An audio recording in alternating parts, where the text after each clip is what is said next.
Glória a Deus. Privilégio, meus irmãos, estarmos aqui nessa manhã. Tantas coisas temos experimentado do Senhor, tantas bênçãos recebidas do Senhor.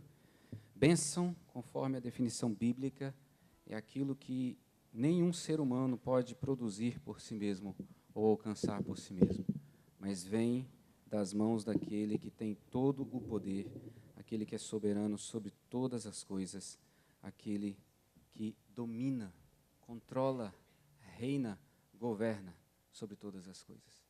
É privilégio meu e seu estarmos aqui nessa manhã, conduzidos, controlados pelo nosso Senhor. Nos céus estabeleceu o Senhor o seu trono e o seu reino domina sobre tudo. Nos céus estabeleceu o Senhor o seu trono e o seu reino domina sobre tudo. Nos céus, Deus domina sobre tudo. Na terra, Deus domina sobre tudo. Pensa comigo. Como é que você chegou aqui? Como você acordou nessa manhã? Pensa na bondade de Deus. Ele te dá condições de existir.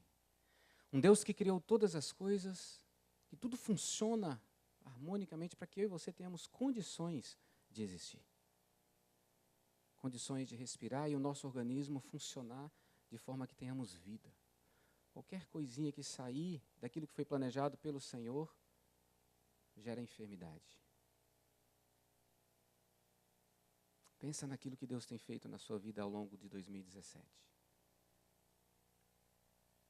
Pensa naquele que faz todas as coisas para que eu e você possamos existir e existir para a sua glória. Acabamos de declarar: cada vez que eu acordar, é o teu querer em mim. Você só acordou nessa manhã porque Deus quis. E como não ser constrangido por tamanha verdade? Você só acordou nessa manhã porque Deus quis. Se Ele não quisesse, se Ele não tivesse determinado, você não estaria aqui. E isso é motivo de gratidão para mim e para você, mas tem mais. Não apenas gratidão. Eu convido você para nós refletirmos nessa manhã sobre a bondade desse Deus que providencia todas as coisas. Um dos símbolos de fé da Igreja Presbiteriana do Brasil é o Breve Catecismo. Um conjunto de 107 perguntas, foi confeccionado por pastores, teólogos ingleses e escoceses no século XVII. E o objetivo deles era preparar um material para ensinar crianças sobre a fé, sobre a Bíblia Sagrada. São perguntas, respostas e as referências bíblicas. E a pergunta de número 11 é a seguinte: quais são as obras da providência de Deus? Quais são as obras da providência de Deus? E a resposta é a seguinte: as obras da providência de Deus são a sua maneira muito santa, sábia e poderosa de preservar e governar todas as suas criaturas e todas as ações delas. Outro símbolo de fé da Igreja Presbiteriana do Brasil é a Confissão de Fé de Westminster.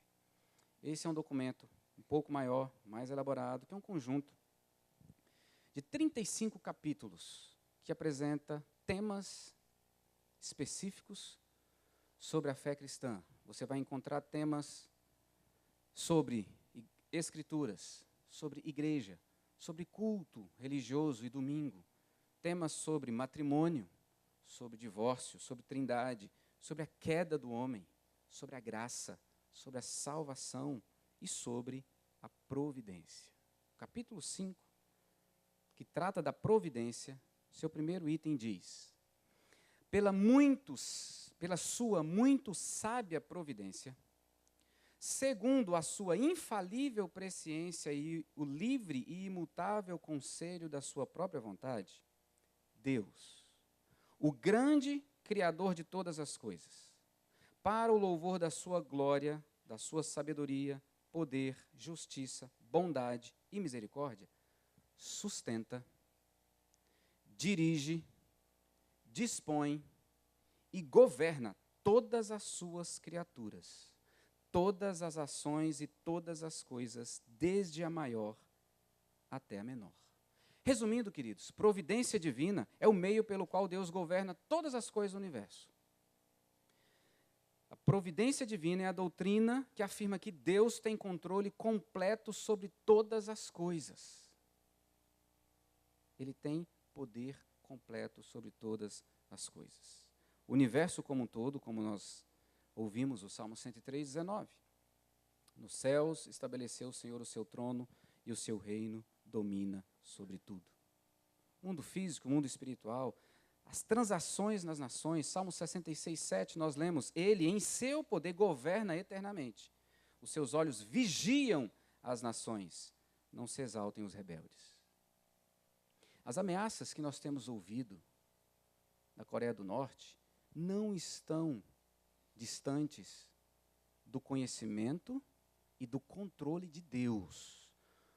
O que a providência divina ensina para mim e para você é que Deus está no controle das nações. E a última vez que eu falei com os irmãos aqui sobre Isaías, o texto que a gente tem lido, eu falei sobre Deus que controla todas as nações. Nascimento e destino humano nas mãos do Senhor.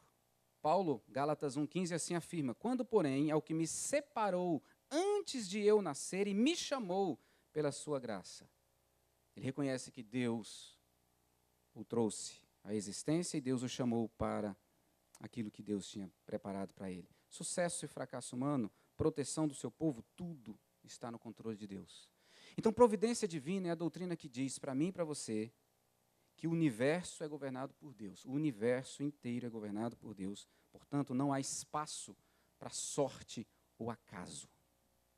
Não há espaço para sorte ou acaso. Abra sua Bíblia em Gênesis, capítulo 45, apenas para nós vermos um exemplo dessa verdade.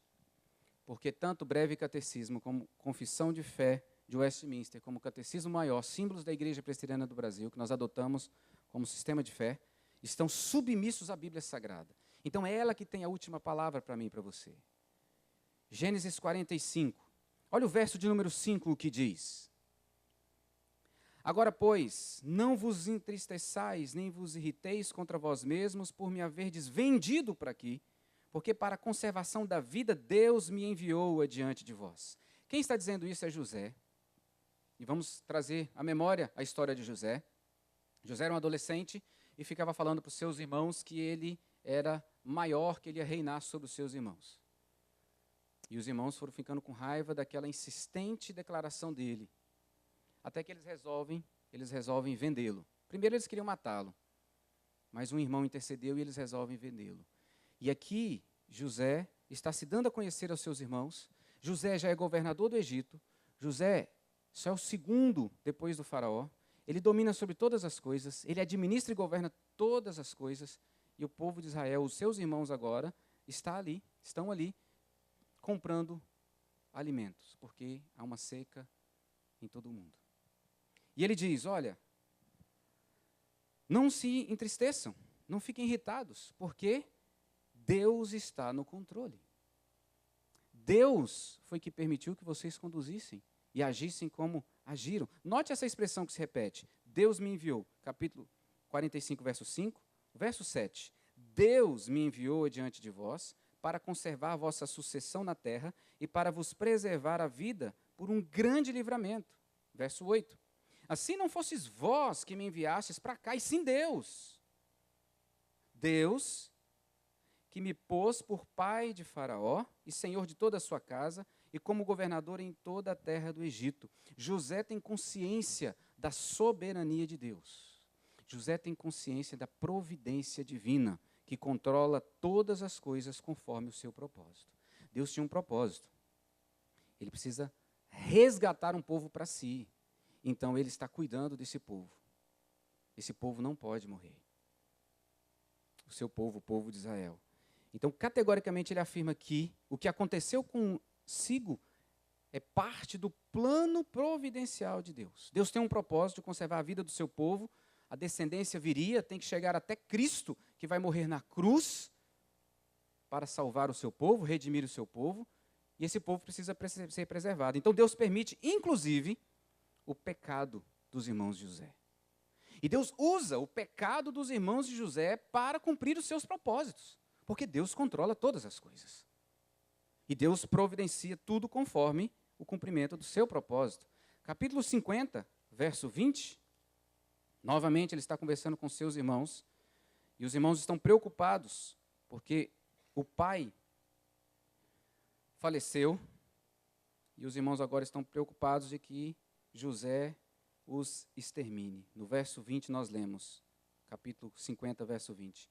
Vós, na verdade, intentaste o mal contra mim, porém Deus o tornou em bem para fazer, como vedes agora, que se conserve muita gente em vida. Esse é um exemplo da providência divina, daquele que controla todas as coisas, e que inclusive o meu pecado e o seu pecado é usado por ele para cumprir os seus propósitos. Abra sua Bíblia. Isaías 36.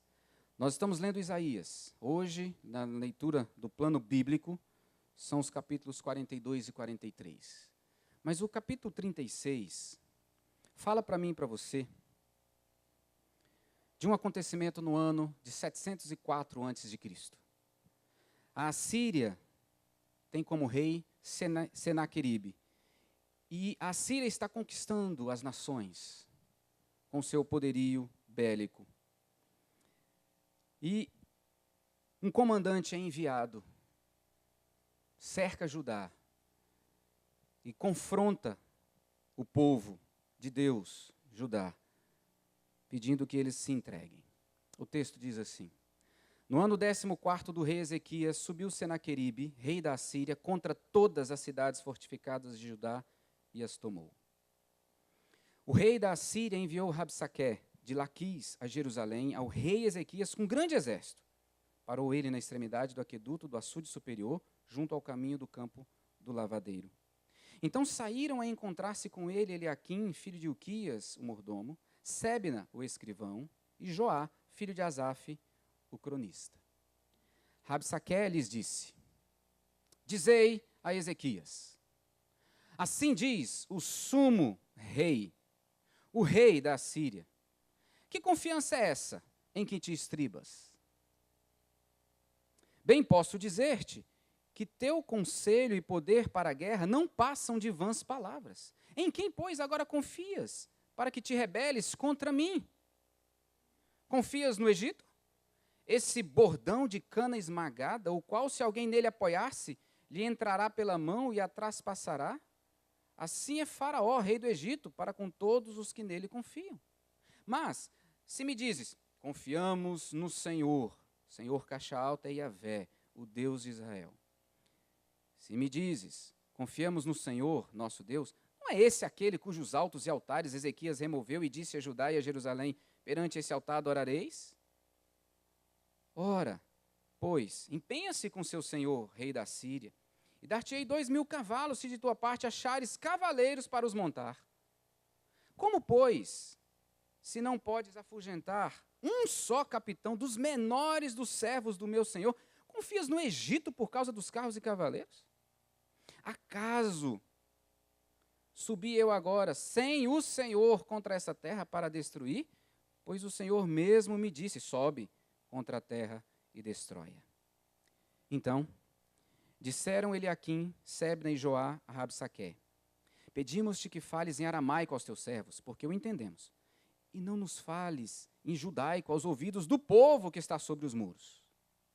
Mas Rabsaque lhes respondeu: mandou-me acaso o meu senhor para dizer-te essas palavras a ti somente, a teu senhor? E não antes aos homens que estão assentados sobre os muros, para que comam convosco o seu próprio excremento e bebam a sua própria urina?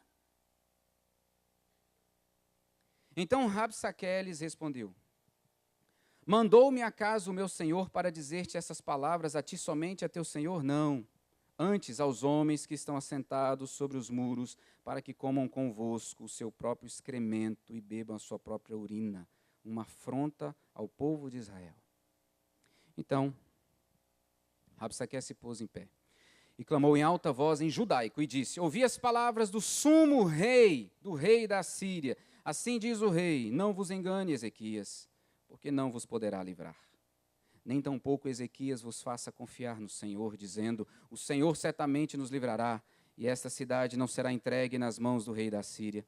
Não deis ouvido a Ezequias, porque assim diz o rei da Síria: fazei as pazes comigo, e vinde para mim, e comei, cada um da sua própria vide, da sua própria figueira, e bebei cada um da água da sua própria cisterna, até que eu venha e vos leve para uma terra como a vossa, terra de cereal, de vinho, terra de pão e de vinhas.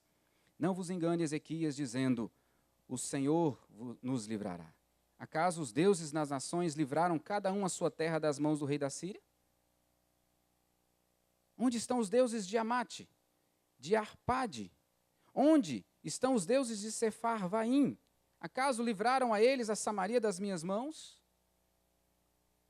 Quais são dentre todos os deuses destes países os que livraram a sua terra das minhas mãos, para que o Senhor livre a Jerusalém das minhas mãos?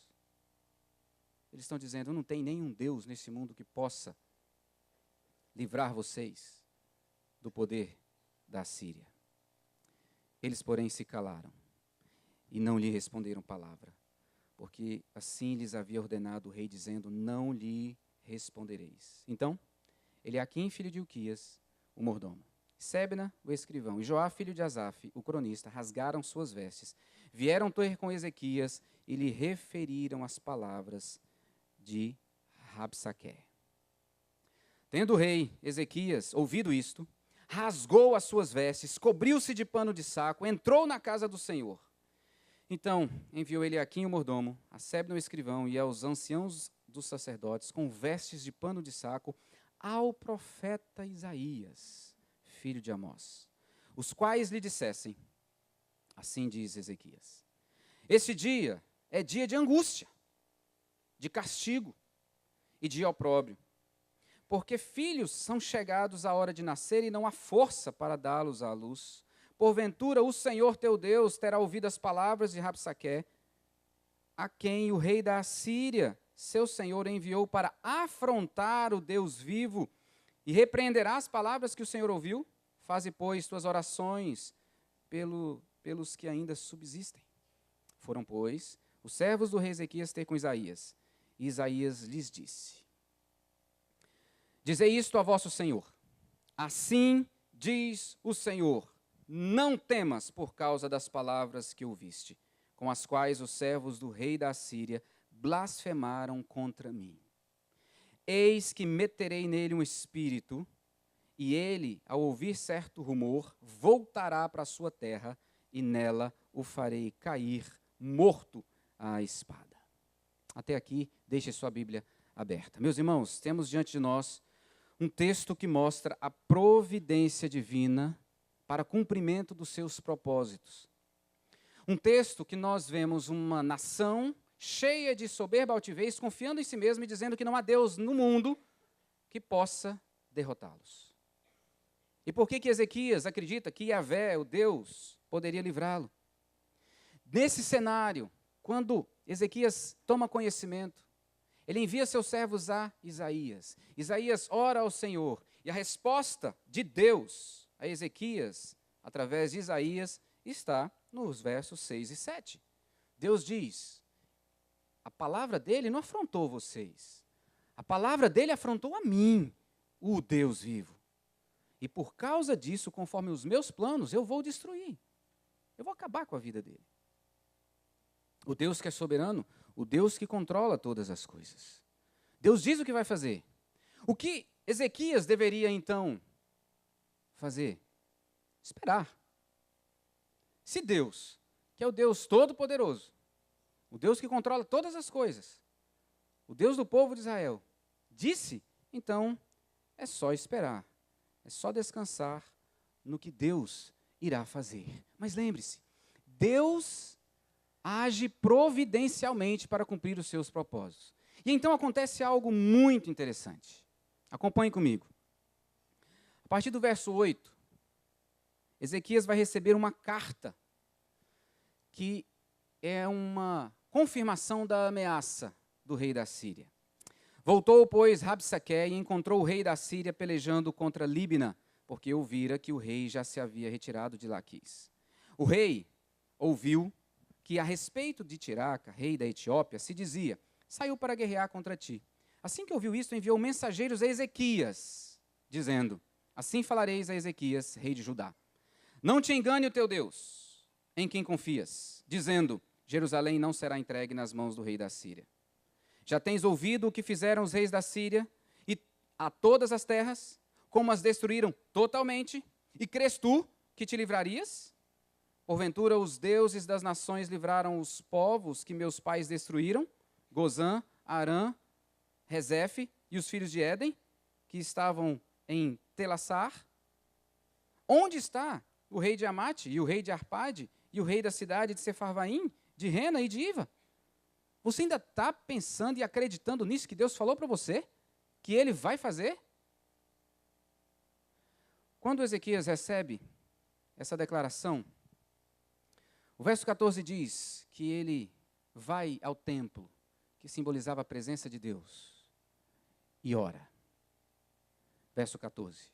Tendo Ezequias recebido a carta das mãos dos mensageiros, leu-a. Então subiu à casa do Senhor, estendeu-a perante o Senhor, e orou ao Senhor, dizendo: ó Senhor dos exércitos, Deus de Israel, que estás entronizado acima dos querubins, tu somente és o Deus de todos os reinos da terra, tu fizeste os céus e a terra. A primeira parte da oração de Ezequias é reconhecer quem Deus é. Ele declara o poder de Deus: tu és o Senhor dos exércitos. Ele é Senhor sobre todos os exércitos. Ele está reconhecendo o poder de Deus. Ele segue dizendo, declarando a pessoalidade desse Deus. Não é um Deus distante. Ele é o Deus de Israel, o Deus de um povo. Ele declara a majestade de Deus. Está entronizado entre os querubins. Declara a santidade de Deus. Ele declara a soberania de Deus. Tu somente és o Deus de todos os reinos da terra. Ele domina sobre tudo e todos. E por último, meus irmãos, ele declara que Deus é o Criador. Ele que fez, ele que criou os céus e a terra. Sua oração segue, verso 17. Inclina, ó Senhor, os ouvidos e ouve. Abre, Senhor, os olhos e vê. Ouve todas as palavras de Senaqueribe, as quais ele enviou para afrontar o Deus vivo. Agora, porque ele tem em mente quem Deus é, ele pede a Deus. Ele intercede. E ele não pede para Deus livrar Judá, livrar o povo do inimigo. Ele pede para que Deus ouça as palavras de afronta e tome uma atitude, porque a afronta foi contra o Deus vivo. E esse Deus vivo está sendo afrontado porque está sendo dito que ele não tem poder, que ele não controla. A oração de Ezequias não pede por ele, mas pede para a glória de Deus. O verso 19. Verso 18.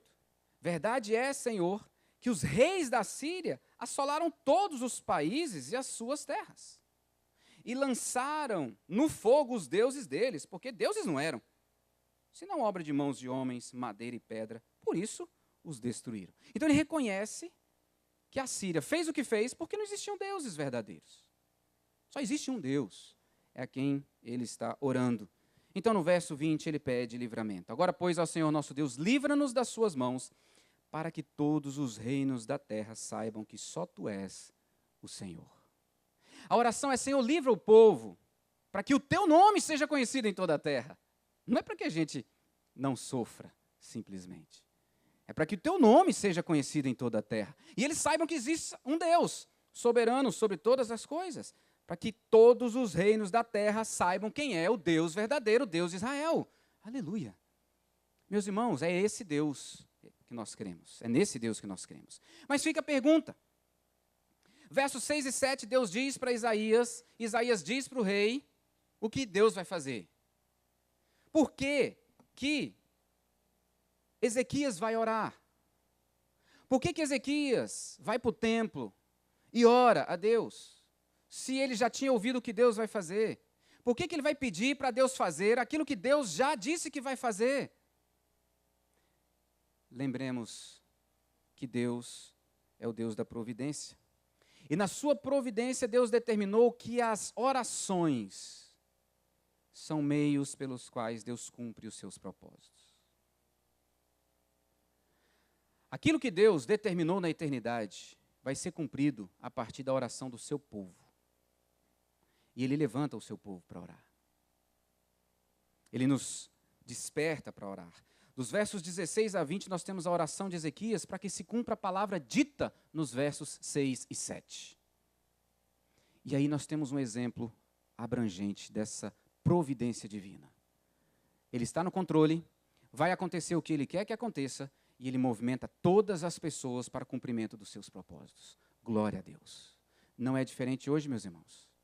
Quando nós olhamos o que está acontecendo à nossa volta, quando você olha o que está acontecendo à sua volta, não se esqueça, Deus está no controle e está agindo com a sua providência para que tudo aconteça conforme o seu plano eterno. Deus vai destruir a soberba da Assíria. Capítulo 37, versos 36 a 38. Então subiu o anjo do Senhor e feriu no arraial dos assírios a 185.000. E quando se levantaram os restantes pela manhã, eis que todos esses eram cadáveres. Retirou-se, pois, Senaqueribe, rei da Síria, e se foi. Voltou e ficou em Nínive. Olha o que acontece agora com o rei. Sucedeu que, estando ele a adorar na casa de Nisroque, seu deus, Adrameleque e Sarezer, seus filhos, o feriram à espada. Assassinado pelos próprios filhos. E fugiram para a terra de Ararat. E Esarhadon, seu filho, reinou em seu lugar. Veja a providência de Deus. Ele não levantou exército nenhum. Ele enviou um anjo. E o anjo extermina 185.000 soldados. Porque Deus governa sobre todas as criaturas, e todas as ações, e todas as coisas, desde a menor até a maior, está sob o controle de Deus. Faz parte da sua provisão. O que nós aprendemos aqui, meus irmãos? A doutrina da providência nos ensina, nunca estamos presos ao acaso ou à sorte das coisas. Deus está no controle de todas as coisas. Não existe casualidade, não existe acaso. Existe um Deus agindo providencialmente. Isso deve gerar no meu coração e no seu coração descanso, confiança e nos levar à oração. Porque a oração é o meio pelo qual Deus vai cumprir os seus propósitos. Tudo o que nos acontece está dentro do plano de Deus, meus irmãos. Nada foge, seja por uma ação direta dele, seja por uma ação permissiva dele, permitida por ele. Tudo conforme o seu plano perfeito. Portanto, cada acontecimento da sua vida chega como um convite para você confiar, para você depender, para você descansar e para você se alegrar, sabendo que todas as coisas cooperam para o seu bem, ainda que você não consiga enxergar.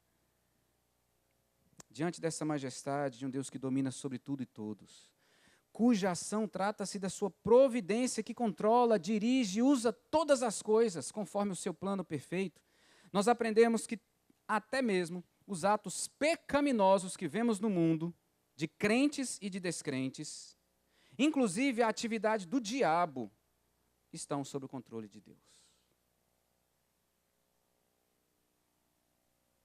Tudo está sob o controle de Deus. E Ele usa até mesmo o meu pecado, o seu pecado, para o cumprimento dos seus propósitos.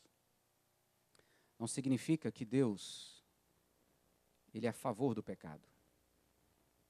Significa que mesmo quando eu peco, Ele usa isso com um propósito santo. Ele transforma isso para que o nome dele seja glorificado. Ele usa isso para me transformar. Seja para aqueles que têm o Espírito Santo se aproximarem do Senhor em arrependimento, reconhecendo a sua falibilidade, sua pecaminosidade e querendo ser transformado por Ele. seja para mostrar a sua incapacidade de viver sem Deus. Portanto, descansamos sob a eterna providência divina e o seu cuidado bondoso. Meus irmãos, o Salmo 109, versos 26 e 27 falam que Deus nos tem nas mãos. Isaías, que nós estamos lendo, diz que ainda que uma mãe esqueça do seu filho, Deus jamais se esquecerá de mim e de você. E mais, Ele tem nas palmas das mãos gravado o meu nome e o seu nome. Jesus Cristo é o mais belo ato da providência divina para o seu povo. Jesus vem na plenitude dos tempos, na hora certa, para morrer na cruz, no meu e no seu lugar, como providência amorosa, graciosa de Deus, para nos dar vida eterna com Ele. E a gente poder viver seguros nas mãos do Deus que faz todas as coisas conforme lhe apraz. Então, por isso adoramos. Meus irmãos, Deus é capaz de fazer todas as coisas necessárias para a tua salvação. Ele enviou Jesus Cristo como Deus encarnado. Jesus não pecou. Jesus foi santo. Jesus morreu na cruz, no meu e no seu lugar, assumindo a minha e a sua dívida. Jesus ressuscitou vencendo a morte. Jesus revela-se a mim e a você. Nós cremos, recebemos fé, confessamos Cristo como nosso Senhor e Salvador, e agora vivemos habitados pelo Espírito Santo, sendo santificados dia a dia e adorando o único e verdadeiro Deus. Mas ainda mais, Ele controla todas as circunstâncias da sua vida. Não há nada que Deus não esteja controlando, seja permitindo, seja atuando. Doença, morte, pobreza, aflição, perseguição não chegam na minha e na sua vida por mero acaso, mas estão sob o controle soberano daquele que ama o seu povo e que deu o seu Filho na cruz para nos redimir e nos levar para longe dessa realidade de pecado. E Ele fará isso um dia. Glória a Deus. Portanto, meus irmãos, nós oramos. Oramos. Por quê? Porque a oração é um meio pelo qual Deus cumprirá os seus propósitos na nossa vida, na vida dessa igreja. O que é que você precisa colocar diante de Deus agora? O que lhe aflige, o que lhe preocupa? Que pecado você precisa confessar diante do Senhor? Mesmo Deus permitindo que eu e você pequemos, não significa que Ele aprova, significa que Ele deixa-nos caminhar segundo a liberdade que temos de uma natureza pecaminosa, a livre agência. Agimos conforme a natureza que temos, uma natureza pecaminosa. Mas o Santo Espírito também habita naqueles que confessam Jesus, e então podemos clamar: Senhor, perdoa-nos e ajuda-nos a caminhar na Tua presença. Então, o que é que você precisa orar? Porque o Deus de toda providência, Ele provê o que é necessário. E a sua oração é o meio pelo qual Ele cumprirá o que está determinado para a sua vida. Eu convido você a fechar os seus olhos. Aquilo que Deus tem escrito para a sua vida, meu irmão, minha irmã, você que está aqui nessa manhã, você que ouve pela internet, se cumprirá. E colocar-se diante de Deus em oração, como Ezequias fez, pedindo para Deus cumprir aquilo que Ele prometeu, é uma atitude de todo crente, de todo que confessa Jesus como seu Senhor e Salvador. O que é que você precisa colocar diante do Deus da providência nessa manhã? Coloque. Coloque a partir do que nós vimos como confissão de Ezequias. O Deus de todo poder, o Senhor dos exércitos. O Deus pessoal, é o seu Deus, é o Deus que te redimiu, é o Deus que te ama, é o Deus que está falando ao seu coração nessa manhã, é o Deus que quer te transformar à imagem de Cristo. Ore tendo em mente que Deus é a suprema majestade, está entronizado acima dos querubins. Que Deus é soberano, somente Ele é o Deus sobre todos os reinos da terra, o Deus do universo. Tendo em mente que Deus te fez, te criou à sua imagem e semelhança e te redimiu em Cristo e que quer te transformar à semelhança de Cristo. Com isso em mente, o que você precisa orar? Ore. Ore ao Deus soberano, ore ao Deus da providência. O Deus que controla todas as coisas. O Deus que governa todas as coisas. O Deus que tem controle completo sobre todas as ações.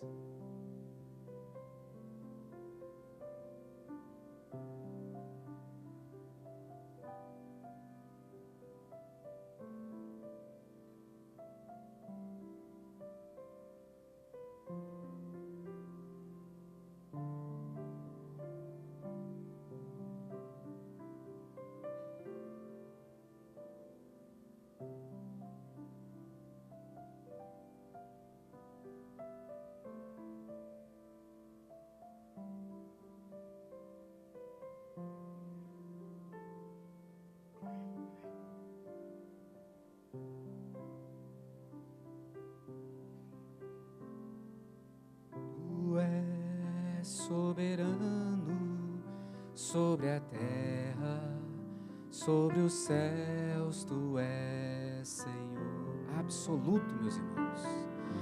Absoluto.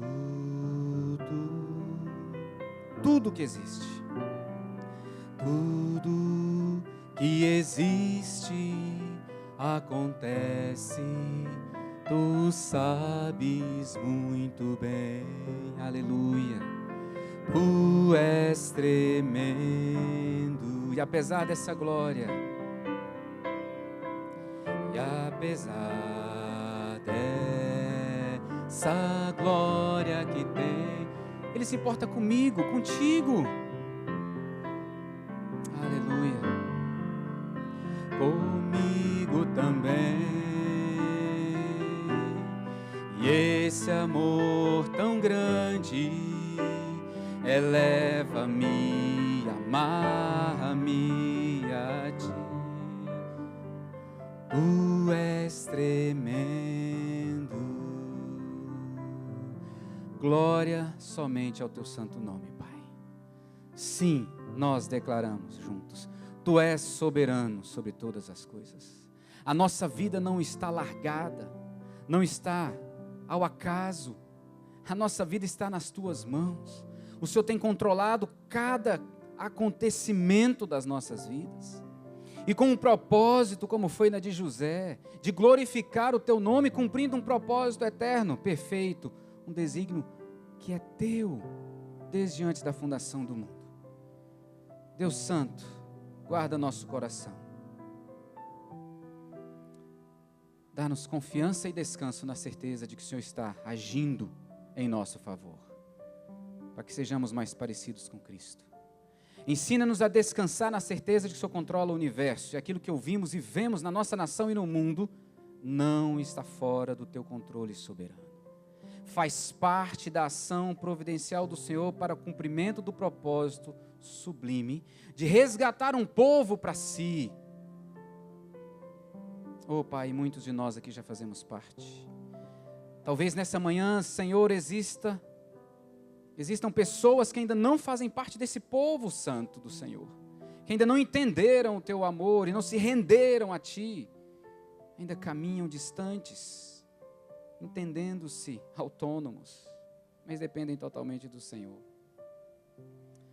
Oh Deus, inclina esses corações à fé, ao arrependimento e à confissão de Jesus como Senhor e Salvador, para que façam parte dessa família.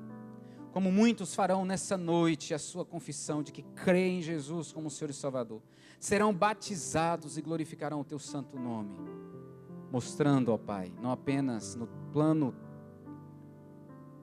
terreno, mas no plano espiritual, quem é o Deus das suas vidas.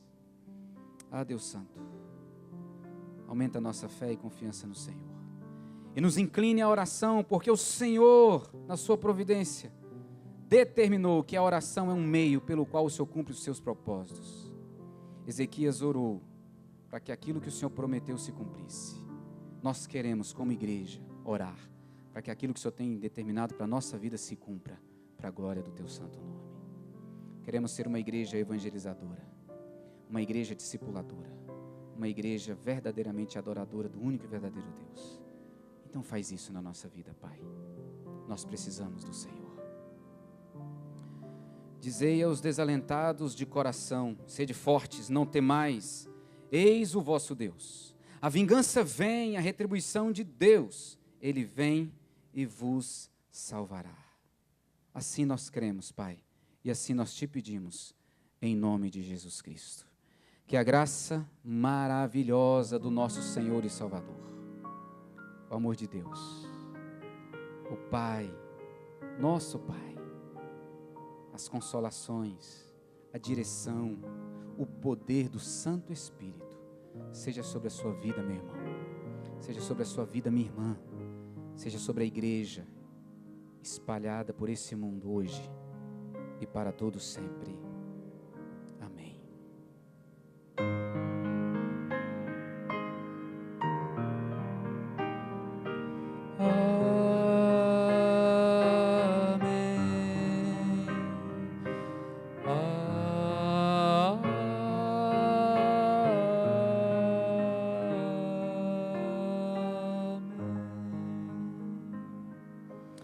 Glória a Deus.